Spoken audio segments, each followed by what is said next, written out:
This is my quick guide, hello Yuri, to making a pattern yourself with crochet.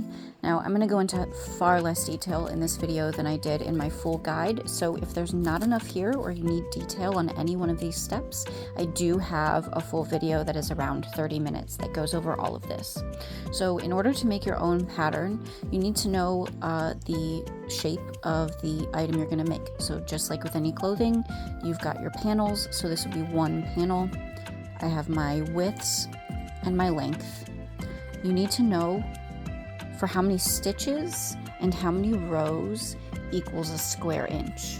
So you're going to use one of these gauges to identify that by putting this against your practice panel, which I recommend making a 3x3 inch square of single stitches. This one obviously is a little bit different because it's actually a prototype for something else. But you basically line it up, see how many stitches equal an inch. So for mine, it's about 3 stitches is an inch, 3 rows is an inch. So that's where I got this. I know I want 16 inches, so I would make 48 rows. And then basically what you do is you identify, how many stitches you need for each inch, and you find out how many inches you increase by for each row, because this is a constant. I have this formula here. If you're doing this and your work changes each row, the width goes up and down a lot, it's irregular, you would just have to calculate that using a diagram and by hand. There's no real formula you can do for that unless you really want to get into advanced mathematics, which I can't help you with. But for a consistent increase, I have this formula. Your change in stitches is your final width minus your initial width divided by your total rows minus 1. So that's your change in stitch. So for my numbers, I would get 0.43 inches increase for each row. And then in order to calculate how many inches for each row, considering that increase, you have your initial width plus, and you do all of this together, your change in row, so 0.43, times the number of row that you're on minus 1. That'll be that row's width. I use Google Sheets and Excel for this. I do have how to do that in my full video. So if you need help with that, go back to there and look at the section where I shared my screen, and you'll see all of those formulas.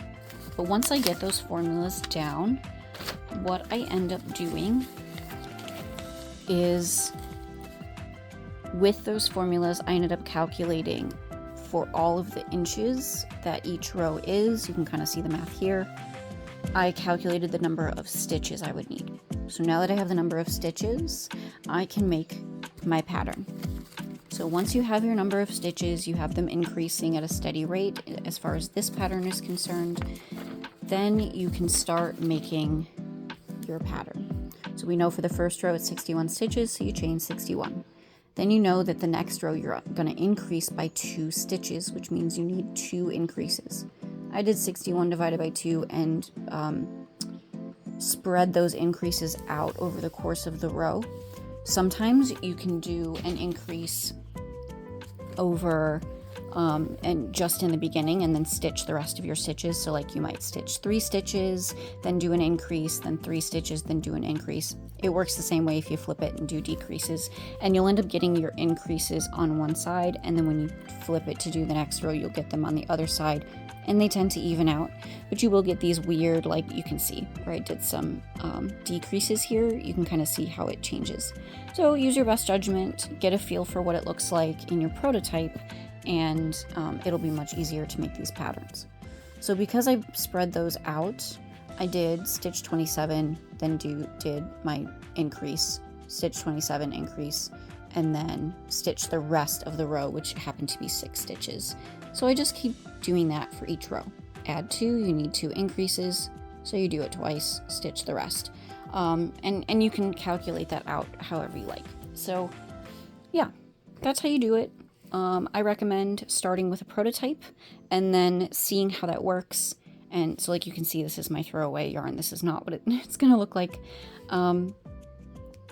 identify what kind of changes you want to make. If you've got a lot of these weird things, you can change where you put your increases or decreases. And yeah, that's how you make your own pattern.